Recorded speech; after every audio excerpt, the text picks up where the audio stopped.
All right, so we have Andrew Hannon on the show today. Dude, I've been looking forward to getting you on the show, talking a little bit. I suck at golf, which is one reason I wanted to talk to you because I'm starting to get Okay. back into it. But that said, I figured we'd talk a little bit about golf. I also love your posts. I've been following you for probably since I think 2017, Yeah. 20, something like that, when I started getting into this stuff. But yeah, man, we connected through Compound Performance. Shout out Yep. Carl Dobbs, Matt Domney. Great guys. Yep. If you haven't looked at Great. that, definitely check it Great out. But mentorship. Yep. One of the best. for sure. But yeah, I'll kind of let you get into your elevator pitch, man. Tell us about you.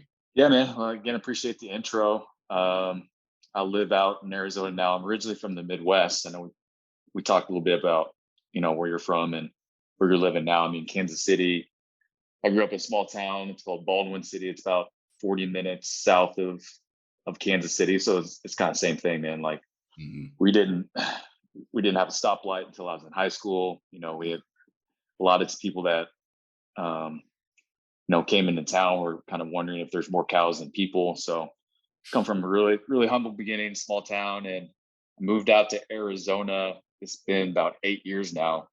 And that's where I kind of wanted to take, talk about golf, like my golf niche to the next level, because Arizona is kind of a hotbed for it. And, growing up, I wasn't really a golfer myself. I like played as a hobby. I was kind of more of the baseball, basketball type of guy. Played basketball and baseball in college. But then once I got to my career, golf was it wasn't really starting out with the fitness stuff. But when Tiger started working out more and TPI came out a little bit before I started getting into it, um, that's where I started really thinking it could really take off business wise. So that's why I wanted to come out to Arizona to really, you know, hit on a niche. And some of the golfers that I work with are anywhere from pros to country club guys and women, amateurs, professionals that are retired that just play golf every day now. So it's where movement, mobility, PRI, all those systems come into play just because they want to play more and they don't want to be hurt. They want to play stiff.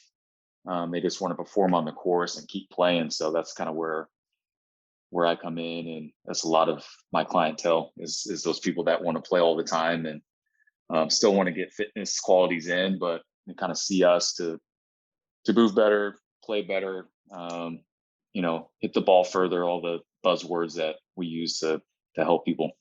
All the marketing words. Yep, yep. I hear you, man. So do you still use a lot of, or I guess for anyone that's on the show that doesn't understand what TPI is, do you mind trying to talk about that really quick?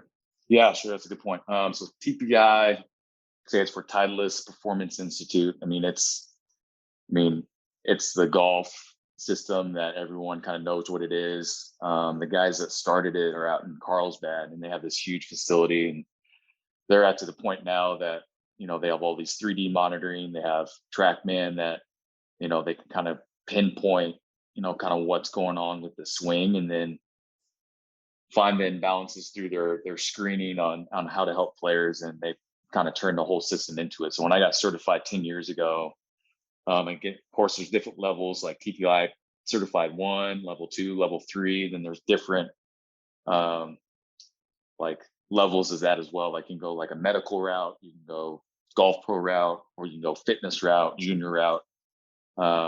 So I started with the fitness route. I just did level 1, and then just kind of really hit home on the screen. And then again, as me and just with systems, like I started learning this other stuff through whether it's like we talked about a little bit with FMS or PRI, FRC. I just started learning more to kind of add on to the TPI type of training, and then kind of developed kind of our own system and principles that kind of not totally go off of TPI, but just kind of have a different level to it, because like you said, with marketing words like TPI, everyone knows what it is.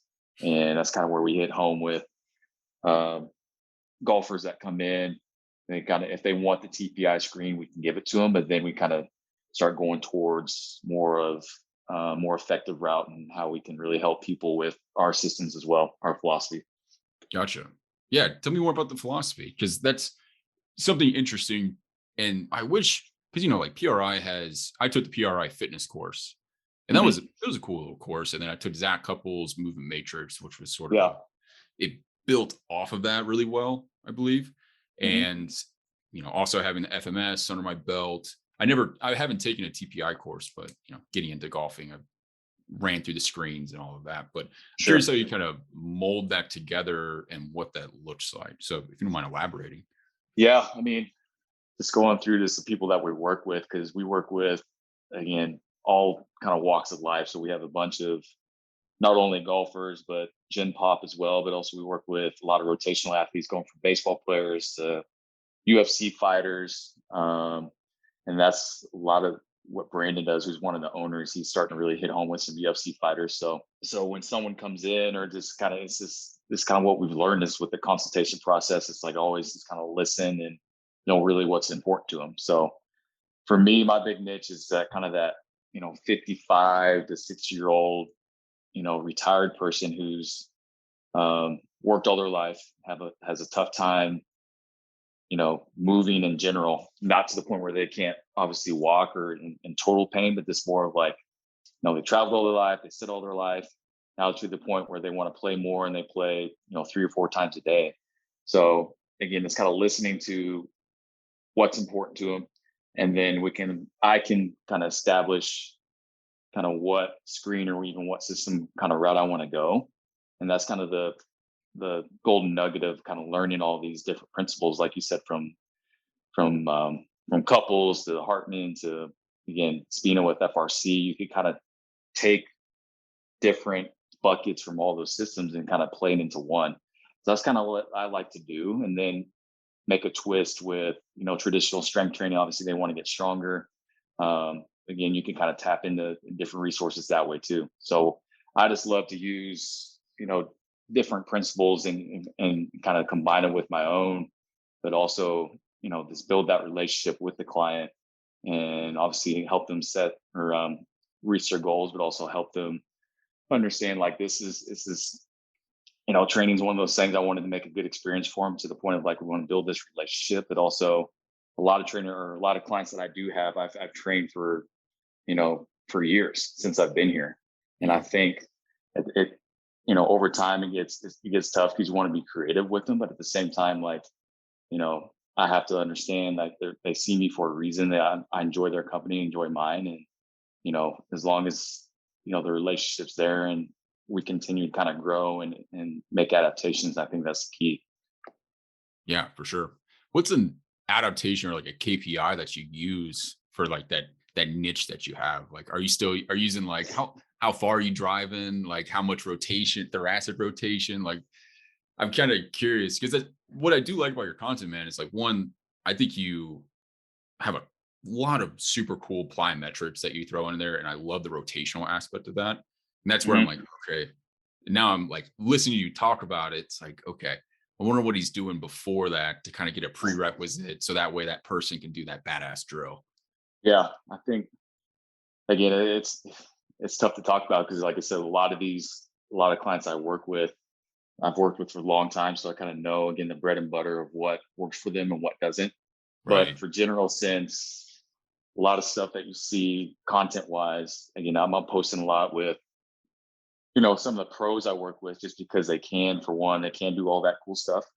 But Hmm. also, again, it's still important to understand um, like an amateur who doesn't play for a living, and then the pros that I could affect them making a paycheck for that weekend.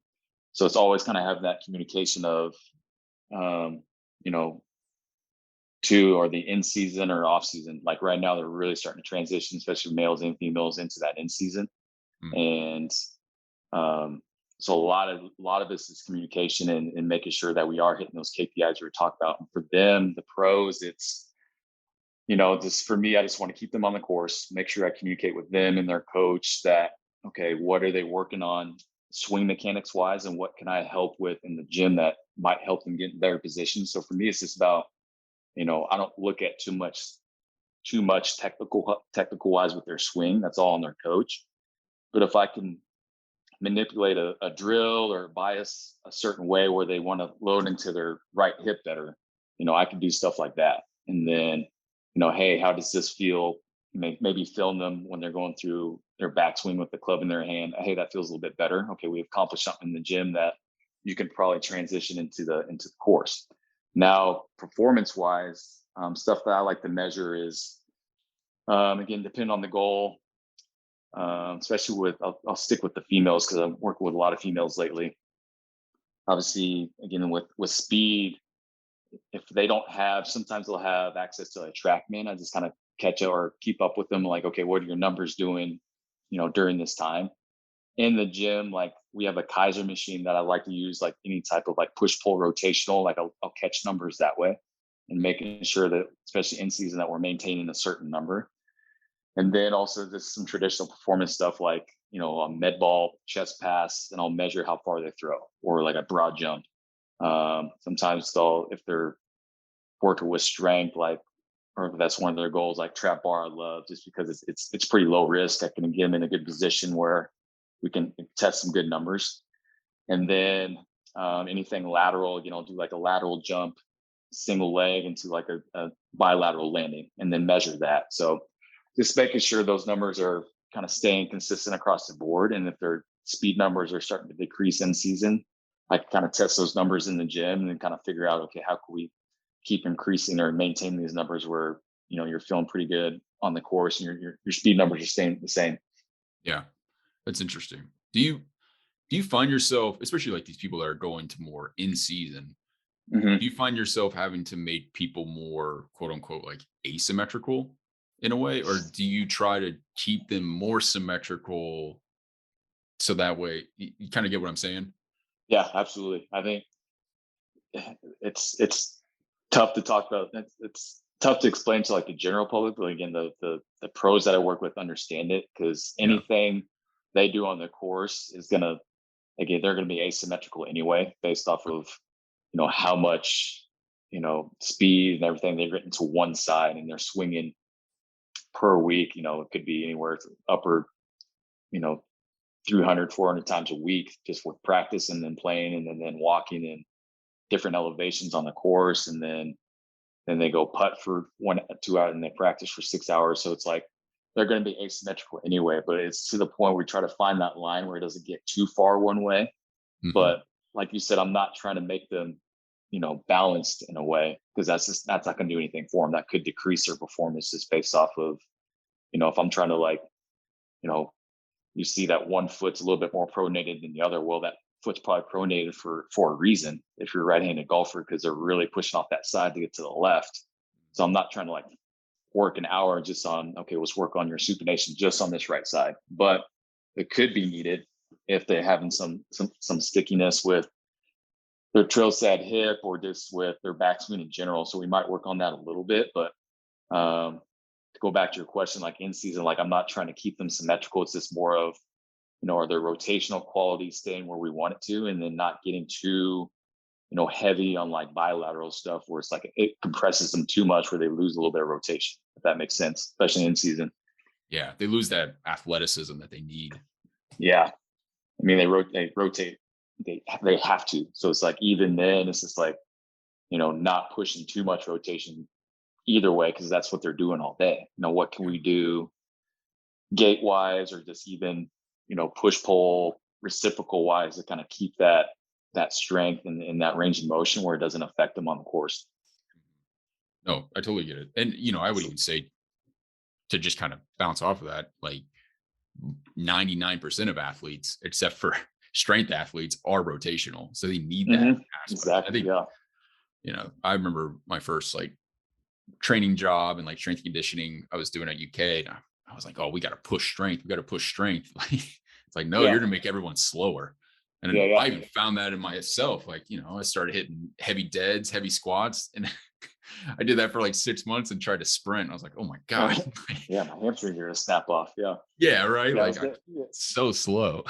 Yeah. I mean, there's a time and place for it for sure, especially um, e- even reverting back to like the general public or the gym pop that I work with that just play for a hobby. I Mhm. still want to, like, you know, one of those things, especially if they're a little bit older, I want to help them be able to get up and off get up and down off the floor to play with their grandkids and, have a, a strong, healthy life too. Like golf isn't just their main thing. I think that's where a lot of golf trainers kind of lose it a little bit, where it's just like it's so specific on golf, these gym pop people that, hey, they still want to be fit and healthy too. We can't just spend time just with these passive drills and this rotation all day. Like, let's throw in some deadlifts, let's throw in some, some bench press to get some fitness qualities, because they're going to golf 8 hours per week compared to, they might want to do other things as well, whether it's especially out here, bike ride, hike. It's helping them with those as well.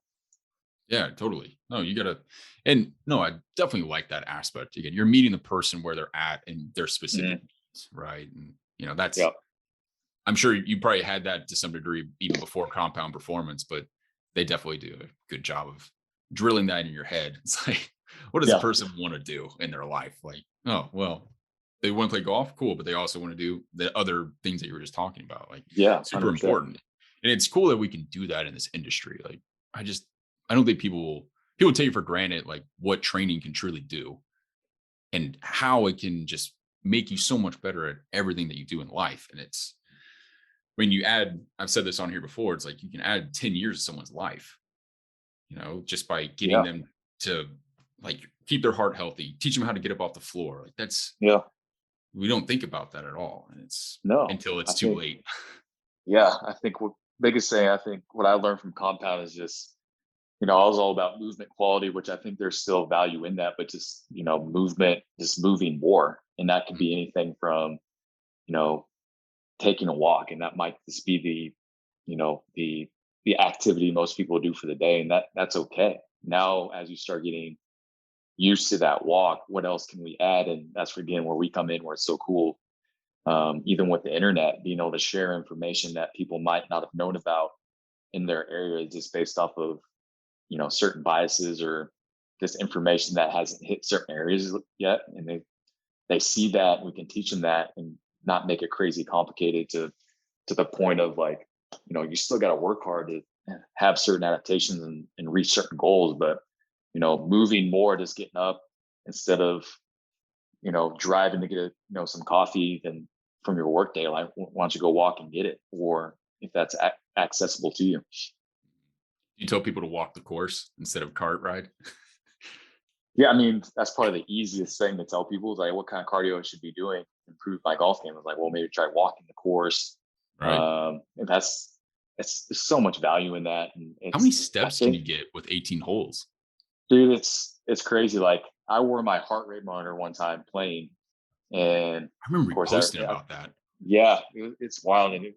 And I rode, that's the thing.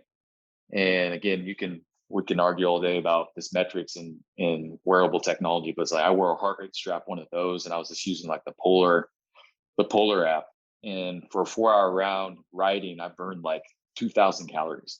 And again, you kind of see trends of kind of where the heart rate spikes, and sometimes it's usually off the tee box on using your driver, but then Mm, just the stress of certain shots, your heart rate goes up, walking to your ball. Like I don't think a lot of people underestimate, how much work goes into like a round of golf, whether you're riding or walking. But you add walking to it, there's so much value not only in health, but it's just aerobic capacity and everything in that nature.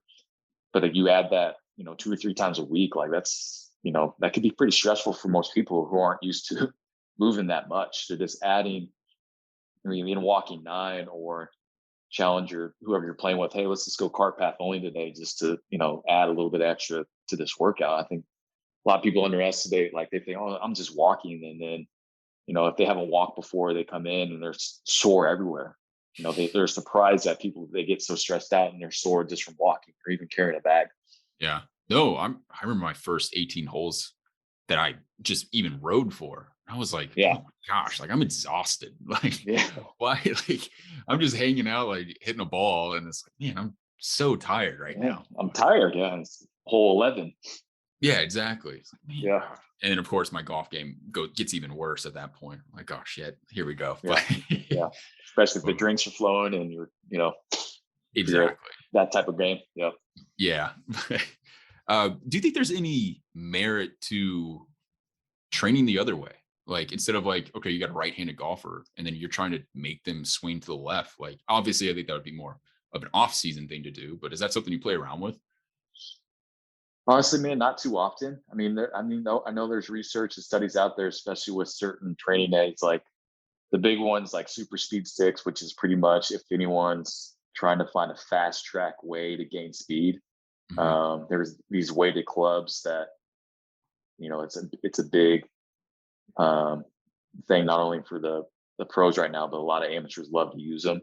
I go back and forth about them just because I'm just gonna be biased with okay, let's add these in, but it's just like, what are you doing outside of that? It's just like with anything that anyone argues about with sleep or adding supplements to your routine. It's like, okay, let's look at your sleep, how's your hydration, your nutrition before you add on all these other things. It's kind of the same thing. But they're big into that where it's like their protocol is like, okay, swing, right-handed this way, and then you're gonna do the same thing on the opposite side. Where again, I've heard mixed emotions and mixed research on it, just with how benefit is it or how beneficial is it. Um, for some, it could be beneficial, where it's just like they're so you know dysfunctionally one-sided that adding a left-handed swing just athletically might be good for them. Even this being that in a baseball background, it's like we were always kind of taught to switch hit, right and left-handed, Yeah. just not only for schematics and stuff in the routine with baseball, but for golfers it could help just because if someone's so right hand dominant, doing left-handed stuff might help. Um, but even I think you can get that in the gym just with just reciprocating different ways and push pull. Maybe having a heavy carry just on the left side. There's certain exercise you can bias towards without, you know, totally trying to swing left-handed. Just as you think there's some benefit to it. If that makes sense. Yeah, no, totally. I just know Yeah. because that's something, I've done with baseball players. I'm like, all right, let's throw left-handed, especially like with Hmm. pitchers. And that's something that, Hmm. at least in a rehab sense, has helped. Yeah. I think there's something to go, especially if they're like post surgery on their right shoulder. I'm like, all right, well, screw it. Let's just throw with your left arm. Get good at that. I think there's, they always talk about train the opposite side if something's broken. Hmm. It's like you can probably get some sort of coordination aspect out of that or strength gains out of that power production. Yeah. I just was 100%. curious from a golf game. It's like, man, are you going to be stealing something from them? Or I think probably like an athletic population or like a like I probably would never touch it, but Yeah. maybe Yeah. like amateurs or something.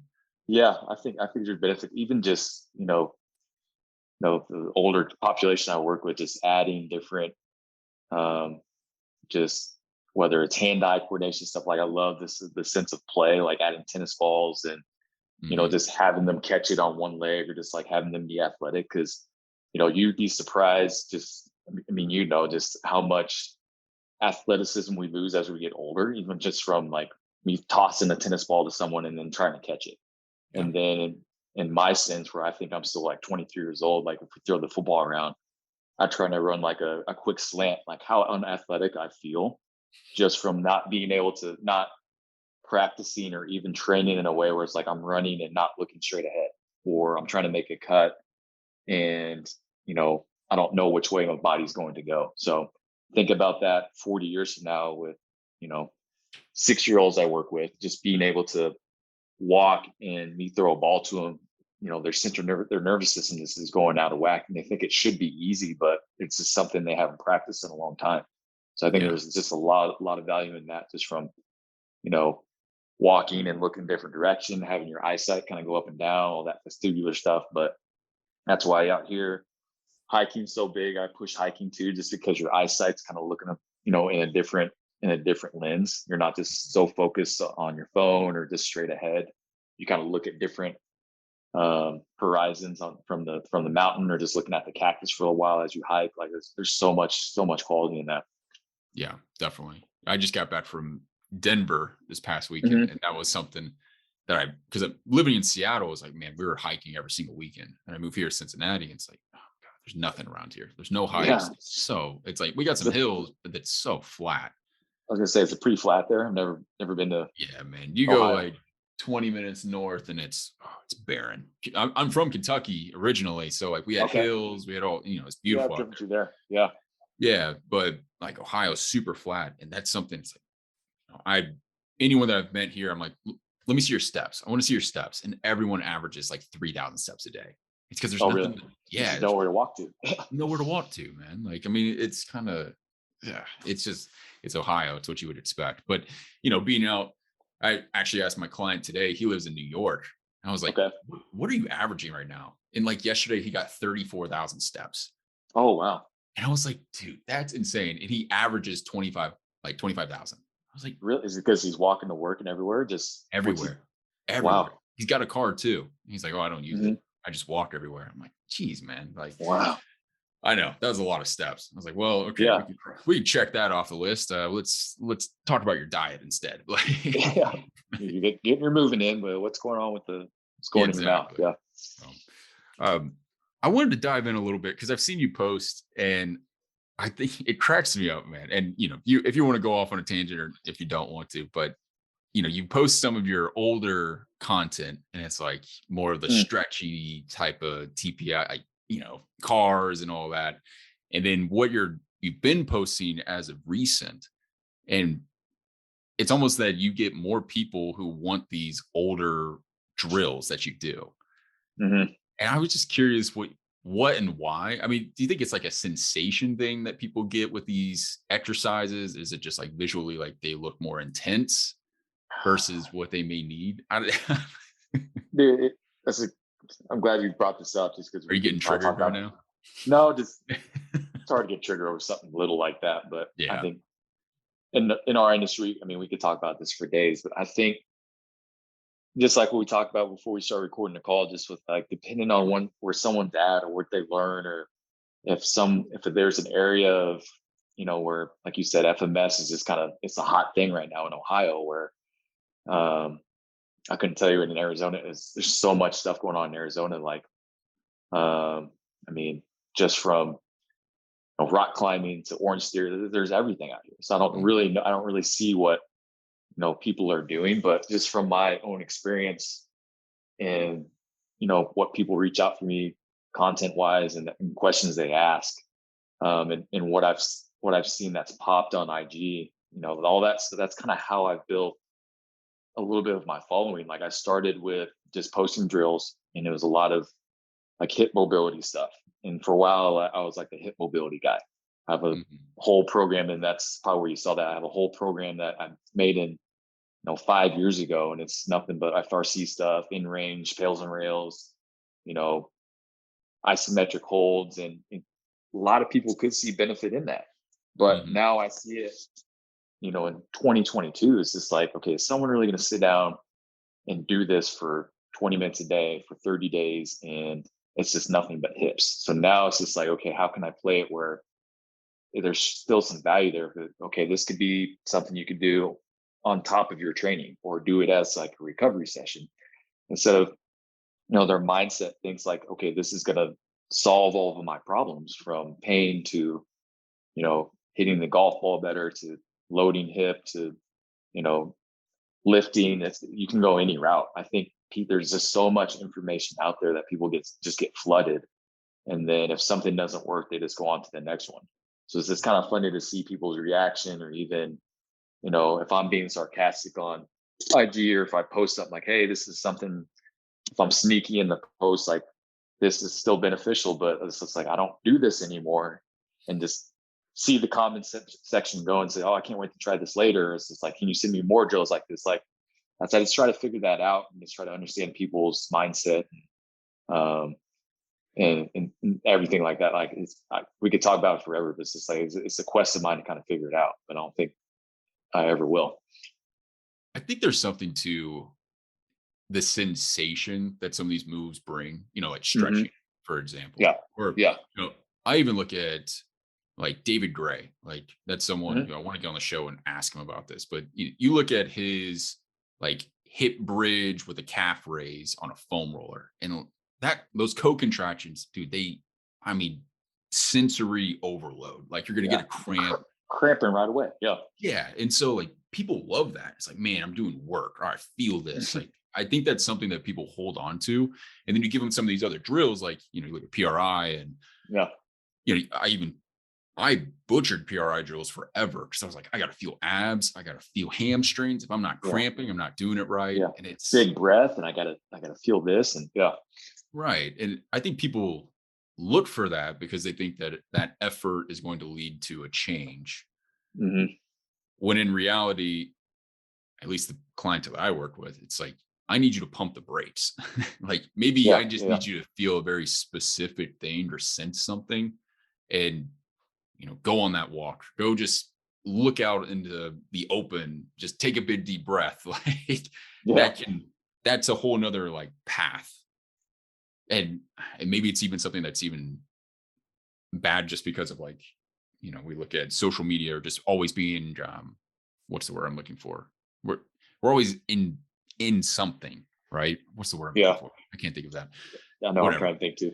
Yeah. I know. But yeah, we're always just like attentive. We're always looking at something. You look at your phone, you go from your phone, you talk to someone, you go get another phone call, you get this, you get that, you're drinking Yeah. caffeine, like it's just nonstop. And then it's like, okay, I'm gonna go sleep.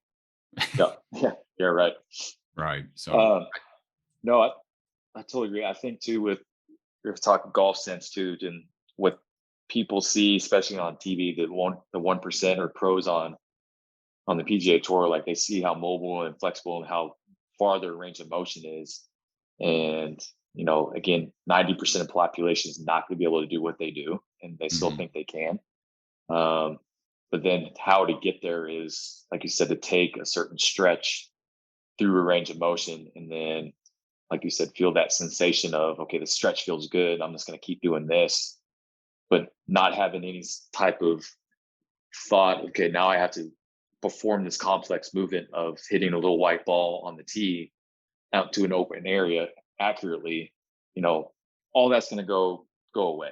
Just that range of motion, just because, just the internal cues and thoughts that they're having, just trying to hit a little white ball accurately onto the fairway, like all that stretching and stuff, like all that, not that it doesn't matter, but it's just like it just all goes away. And that's why I really try to teach people, especially as they come in. It's like, okay, you feel good now, you're loose, you felt this sensation, but once you drive home, like that's going to go away. Like this needs a little bit more work on top of the other strength and other stuff that we're doing, is going to help you perform on the course, going to keep you on the course. But if we're just going to sit here and stretch for an hour, you're going to feel loose and feel great, but over time, like how much change is that really gonna have? It's gonna feel good for a little bit, um, but how much change does it really have long term? right. Like you said.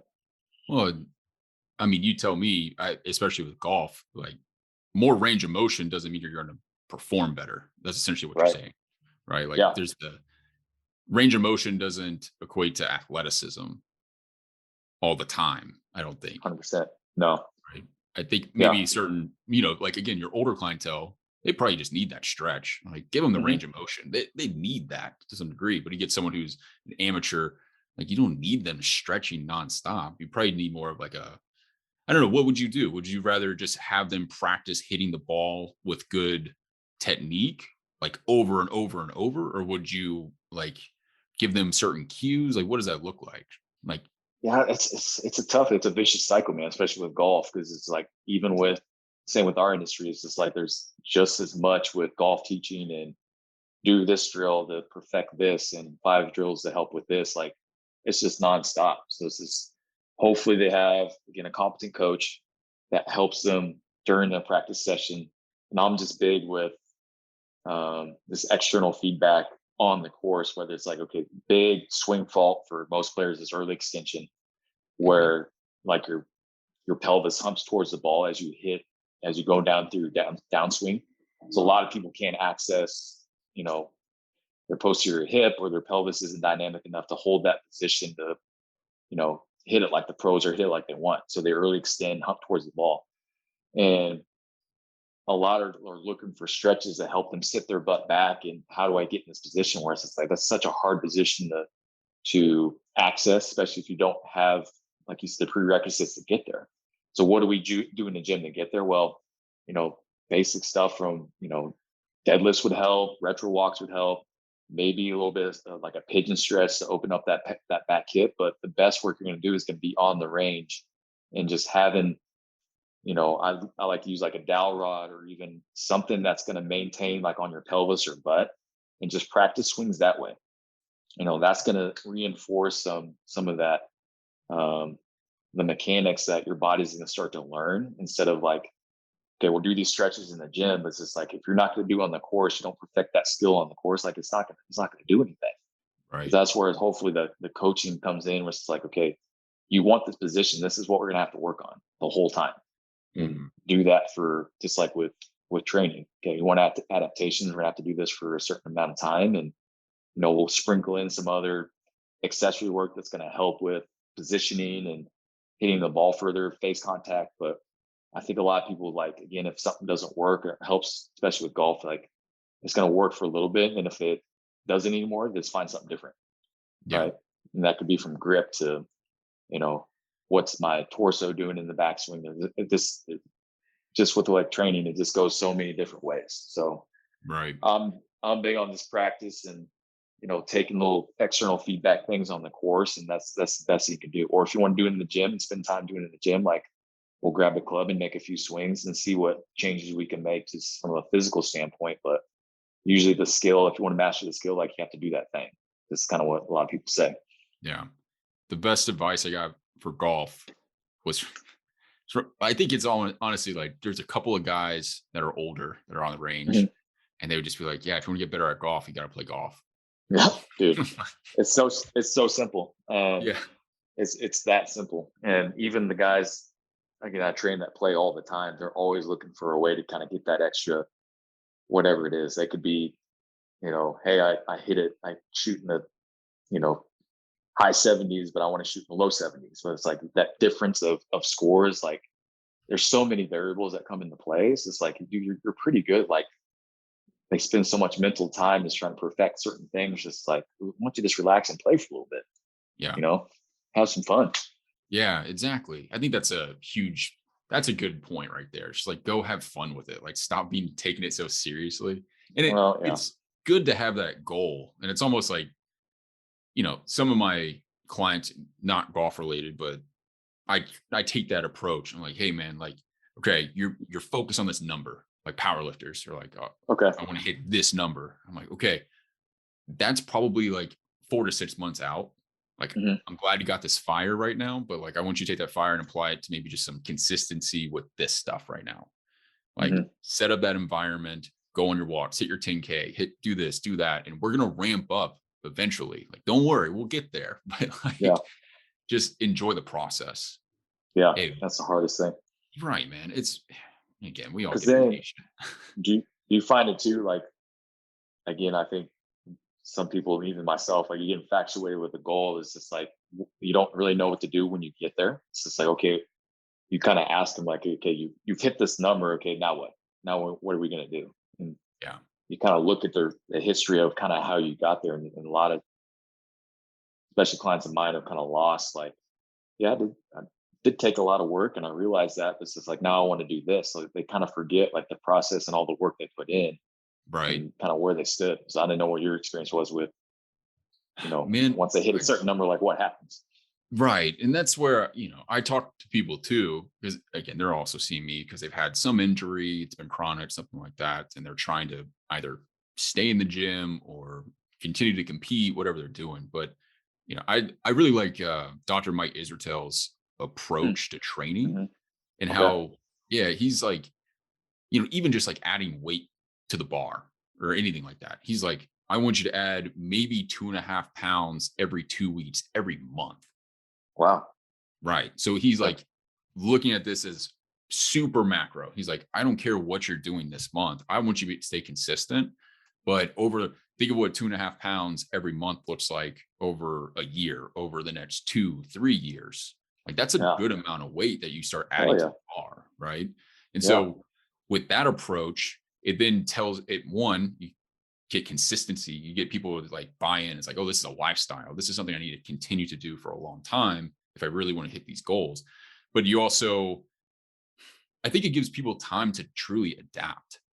Like people want to go so quickly toward a weight loss goal or a strength Mm. gain, or even me, like I just hit like 200 pounds and it was like, okay, like I'm checking the scale every single day. I'm looking at, you get obsessed with it. But it's like, if you don't have that ability to look at it from a bird's eye view, but then also like you need to look at it from microscopic, but have that perception of like, this is a long time. Like there's so many different qualities that we can train.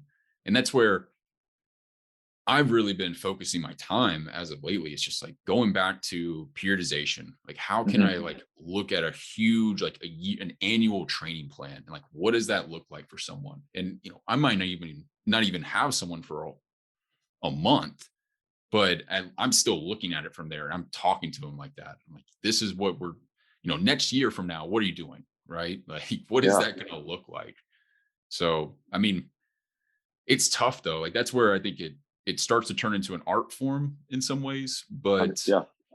at the same time, I think there's better ways to like I'm going back and reading triphasic just to try to get like some more like ideas of how to put this stuff together. And yeah, this is probably some of the hardest stuff I've been going through lately is like how to take the PRI or like Bill Hartman stuff, apply that like in a micro sense, and but then also dose it like long term.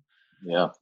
So I mean, that's essentially what my training, like the training program I'm working on, the, you know, broken the beast protocol thing I'm trying to market, but No, dude, we'll see. that's what I saw that. What's that consist of? Is it like, like you said, it's kind of a combine of like what you're going through now with like, maybe like periodization, hypertrophy, but this sprinkling in like the movement pattern stuff, PRI, like, Yeah, definitely. So I'm trying to like, it's like, can we bias potentially more of a heel strike yeah.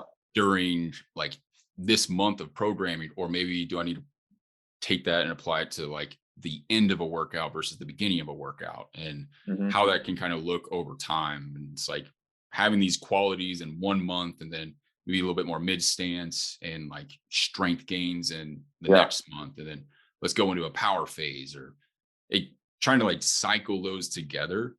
But it gets complicated once you start like adding weights and metrics. It's like, man, it's a lot to go over. So I'm trying it with like a three, like potentially like a 12 to 16 week program, Hmm. seeing Hmm. what that does. I have some people running it right now. I actually got like Alex Effer and then a couple So guys that, sweet. Yeah. yeah, they're kind of like running through it a little bit. Hopefully Alex doesn't mind me saying his name about doing the Yeah. program, Yeah. uh, but yeah, that's really what I'm looking at. And I think that's where a lot of it's like stuff that we're already doing to some degree, but maybe looking at it just a little bit deeper. You find that, because this is where I have problems with, and this is where I go back and forth. Again, it's me asking you the questions now, but a lot of my market, especially like online and IG, is again, it's just like everyday people that Right. I say everyday people, but like a 34-year-old dad that likes to golf, but it's just like that's not all. Again, that's all not all his training wants to be. Like he sees my stuff, he's like, oh, I want to add some golf specific stuff, but I don't know how to implement it with what I'm doing. And I Mhm. usually ask, okay, what are you doing? It's like, oh, usually do like a chest Monday, and then I do biceps, Tuesday, which isn't terrible. It's just like he first comes to me with, lower back pain, or it's just like I have this pinching in my hip based off of how much I play golf. And then again, if he's a dad and the stress level is at a certain level, and then who knows, just based off of his profile, like, so that's where I go. So it's just being able to communicate the type of program that, you know, I have out there, but like yours is at a different level. Like, how do you find, you communicate it pretty well to like everyday people that want it, that don't understand it, but someone like me, like I would love it, but I would try to digest it a little bit more instead of try to rush through it. Right. So your question is like, do I explain like what I just told you to that person, like what they're Yeah, kind of getting into? I guess you're probably not marketing towards that person either. But if someone comes up to you saying like, "Hey, I love your stuff. I want to try this program," and they Yeah. have all these, basic level questions that sometimes take complicated answers, it's like, how would you communicate that to them? Right. I mean, my goal and like kind of the niche, I guess, niche, whatever you want to say, that I feel like I've found is it's like a rehab plus, taking what kind of, I guess, what Zach does, take like Bill and PRI and all this and try to like bring it down to be a little bit more digestible. So Yep. like I talk about posture, I talk about anterior tilt, I talk about whatever, because that's things that people understand and know. So if I can try to, True. Yeah. is it 100% right in the eyes of PRI and Bill Hartman stuff? No, but is it No. digestible and easy for someone to understand and to where I can talk to them about it? Yes, for sure. And that's where I Hmm. think that, you know, I love that information. I think it's necessary in the direction a lot of training and rehab needs to go. But Hmm. there's a huge barrier of how we talk to people about that stuff and not freaking them out by telling them whatever acronym they are. Right. Yeah. Yeah. And like, and that can be a whole thing. But just so what I'm trying to say is I basically take those concepts and I just talk about it a little bit more of like what is acceptable or already like common knowledge. Hmm. So it's like, okay, hey, like this program is going to help you with, it's going to fit your posture a little bit. You're going to move better. You're going to get stronger. We're going to add some muscle mass. Like that's the goals Hmm. with it. And am I going to sit there and be like, okay, man, you're going to do a heel stride because you got your heels elevated, you're doing X, Y, and Z? Like, no, it's more, I'm going to give you an arm pump and it's going to be Yes. great, but it might have this little like tweak or bias to it that you Yeah. probably don't even realize. You're probably going to send me a message and be like, do I have to do it this way? And I'm going to be like, yes, yes, you do. Like, Please do. Yes. Yes. so No, that's, man. that's the way I go about it. Like, I don't, No, it's perfect. It makes perfect sense. I think the way you hit it on the head there, I think kind of going back to like what you said, what people relate to. And I think right now, I could be wrong, but it's kind of what I see and what trends is like, you know, anterior pelvic tilt equals pain and dysfunction. Where it's just like you need some of it to some of the best athletes in right. the world have anterior pelvic tilt. It's like, why would we try to fix that? But I think we've been pushed, oh, you got posterior tuck, you got a stack that equals no pain. But then, I have to train that way too the whole time. If I arch my back, that's a big no-no. So I should avoid certain things. Like I think that's where some of especially stuff online is going towards where it's just like the information you have or Alex or Zach, where it's just like, it's okay. You don't have to do it so much where, that's Mhm. all you focus on. And that's where the internet just goes wild. It's like top 5 ways to fix, ATP and all that stuff where Right. pelvic tilt isn't sometimes the best either. Well, and that's where I think it's like the answer to that is periodization, right? Like that's where Mm. people are really going to start setting themselves apart. It's like how can they take these concepts and it's like, okay, or I tell people I'm like, you need to fix quote unquote an anterior pelvic tilt right now, but that's what's right for you right now. Like Hmm. you don't have control over this aspect of movement, right? So it's not that positioning is bad, it's just that you're stuck there. Like let's Mm. just make Good you a point. little bit more dynamic. I want you to have access to the whole spectrum of movement, Hmm. right? And then we're going to narrow that spectrum at certain times of the year, and then we're going to increase that spectrum at other times of the year. So that way, you're always kind of training these qualities and you take advantage of it when you need to, and then you can put it on the back burner when you need to. And so Yeah. that's where, because again, that's my one thing with PRI. Like I love PRI, but the whole idea, even taking the fitness course, I was like, man, like we need to be loading people more. Like we got to push people and train these aspects so much more. And that's why I resonate with Bill and Alex and all of that, because Hmm. if I can have someone, well, one, trying to work with professional athletes and make them breathe into a balloon was not happening. Like Yeah. You're like, I that, gotta get up and move, man. Yeah. yeah, they're like, dude, I got a paycheck. Like, I didn't even introduce a 90-90 hip lift to, some of these Seahawks players. And I'm like, Jesus Christ, man. Or like, no, that's not happening. So Yeah. I was already having to, like, I like that information, but I had to already tweak it to some degree. It's like, do a Zercher squat. Beautiful. Hell yeah. Like, that's going to Yeah. work. These guys are going to love that. And it still gets a little bit of that quality that Mm. we're going for. So, Yeah. I mean, I always tell people, I'm like, if there's a zombie apocalypse tomorrow, you got to be fast, you got to be strong. Like that zombie doesn't give a shit what acronym you are, what posture you have. It's going to eat Yeah. you if you can't get away. Yeah. Like And you're not gonna have time to breathe on the floor to run away. You're just gonna have to run, you can't warm up. Like, Yeah. sorry, Can't you it's can't. not Yeah. happening. So That's so true. that's what I'm saying, man. But how you doing on time? We doing good? Um, let's see, about it's 103. I probably got about 5 minutes left if you want to talk about 5 anything minutes. else. Yeah. Yeah, man. Let's do this. I guess I had one thing for you. I guess what Okay. would be your definition of mobility? I think that's a good way because especially taking your content, what you post about, you had the whole hip mobility program, but like, what is that? Maybe tell us how it's changed, like what you thought mobility was and what it is now. Man, that's a good question, man. That's tough. I haven't really thought about that. I guess back then I thought again mobility was this kind of the result for like what everyone should be doing anyway, right? Mhm. Or especially with those that were, you know, big lifters or like big in the strength training. Like that's how I was back in the day. Like just one of those that bench press, 3 times a week. Um, so it's just like this open book of. I think I got into mobility and research or looking at it more. It was when I started reading that Supple Leopard. Oh yeah, Kelly Starr was the guy. Looking over his videos, like man, this is that's the revolutionary. This is OG. crazy. Yeah. Yeah. And then adding that with golf, when I started getting into it, I thought was this huge, oh man, they're going to feel great. They're going to, you know, I can add this to the warm up. I can smash their glutes with this cross ball and then use the bands to really loosen in. They're going to feel so great training. Where it's just like over time, it's just like I still, again, there's value in that stuff. But at the same time, can we achieve some of those range of motions, a little bit faster? You know, I think a lot of people I got stuck in it where it's just like I had to feel a certain way before I could train. Right. And Mhm. then I warm up for 30 minutes, I do all this stuff. And then, I have 30 minutes left to get my workout in. It's just like, oh, okay, I don't want to do this now. You kind of get set in the way of like feeling.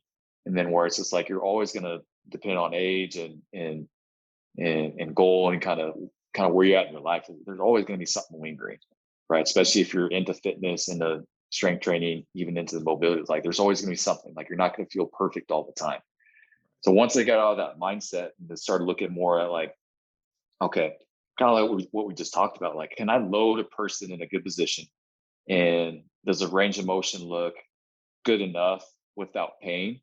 If the answer is yes, and they're feeling the stuff I want them to feel, it's just like, okay, we're going to hammer this. That old drill I gave you, 4 years ago when you came in, like this is going to be better than that.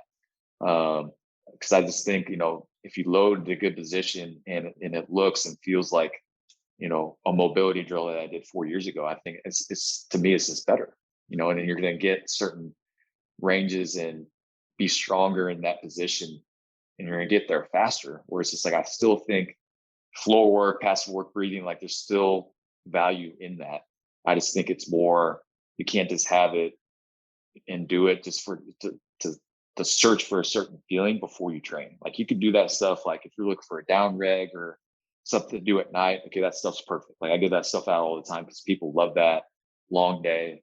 They kind of zone out, do their floor mobility work. And that could be, again, just from basic, T-spine stretch or this different passive FRC stuff. And they love that stuff.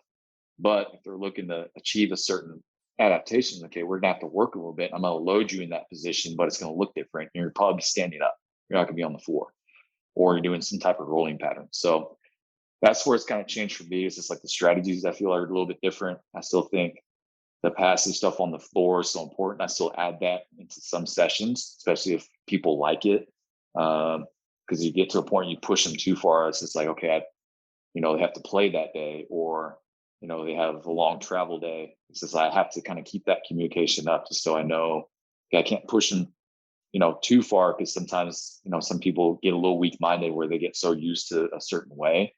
But it's just like being able to kind of find that balance between the two. That's kind of where I've kind of changed a little bit, instead of one side only.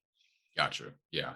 I think with FRC and foam rolling, that the warm up got a little bit, we strayed away a little bit from what it is. Hmm. Like it's like get your heart rate up. And it's like, yeah, I mean, a pail and a rail can get your heart rate up, but at the same time, like, is it really going to Yeah. get your whole body blood flow going the way it should? Yeah, and you do that stuff stiff too. Like that stuff sucks to do. Like pills and Yeah, rails sucks. they It's do. again, like you said, it's sensation. Like you feel like, oh shit, this is so hard. Like I'm working, my TFL's on fire. But how long am I gonna have to do this? And are we training this again? I've seen some programs where that stuff lasts for, like you said, 12 weeks. And it's just like, how much change, how do you feel different? And then you try to load them and they're collapsing, like, oh, I'm so mobile now. But now I can't, lunge 20 pounds. Right. Exactly. That's again, man, it's finding those little bits, and you gotta move the needle in the direction. Like, it's one needle. That's the thing. Like, it's athleticism, Mhm. it's fitness. You can't just be like, I'm gonna go mobility or this or that. Like, I Yeah. think that's where the industry has definitely failed people. It's like, where you're a human being at the end of the day. Like, you Yeah. have to be able to just train like human qualities, not just one thing or the other. So, 100%. but man, hey Andrew, I really appreciate you coming on the show here. I don't want to take too much of your time, but if you want to hit us with where we can find you, if you would like to be found, hit us with some programs that you got, all that good stuff. Yeah, for sure, man. I appreciate it too. I think that, again, I've talked Instagram all day. So ando_PFS, where I'm doing most of my posting content. That's where you can find programs as well in my link tree. Um, with most of the programs I have are mostly kind of golf related. Again, I'm still going towards the direction of, I have one program that's kind of, golf plus adding some athleticism as well. Where it's Mhm. just like, kind of with you, like I started this online group last year that I kind of wanted to be, I call it the Golf Bros Performance Group. I just wanted, like, hey, goal of this program is to, get some guys together. They enjoy golf, but they also are fit, love to be in the gym, and they want to get a pump and look good in polos. That was kind of my direction. It kind of hit off, and then I started getting questions from women as well. And then, now it's just kind of more of like a small community I have of, again, this men and women that, I build a program from every month. We have a Discord channel, and it gives me to kind of use my creativity in the programming as well. So again, I add, you know, everything that we talked about today from, there's some Hartman stuff there, just FRC, there's some, just a good pump, there's some strength. So with that athleticism program that I have is this kind of combination of all of that. It's 8 weeks. If someone's a little bit more advanced, I kind of push in that direction. And then if someone looking like, hey, I just want straight golf performance, I have like a golf gains program. And then for people that are a little more gym pop, they don't have much equipment, I have like a basic, push pull gym program that's for, a home gym, a Plant Fitness, Mm, a small Y. Like, that's where I kind of lean towards the beginners that are new to my stuff. So those are probably the top three I have right now, and they're in the link tree. there you go, man. You got to make an arm program, call it polo pumps. Polo. It's Oh man, I'm gonna have to steal that from you. there you go, dude. That is That's perfect. money right there. I'm gonna give you a cut too. That's perfect. A cut, yeah. Hey man, Polo take puffs. take all of it. That's perfect. All right, man. Hey, we're gonna end the show there, but thank you again for coming on, man. Yeah, We'll see you appreciate it, next Cal. time, all right? All right, and thank you for everyone listening in.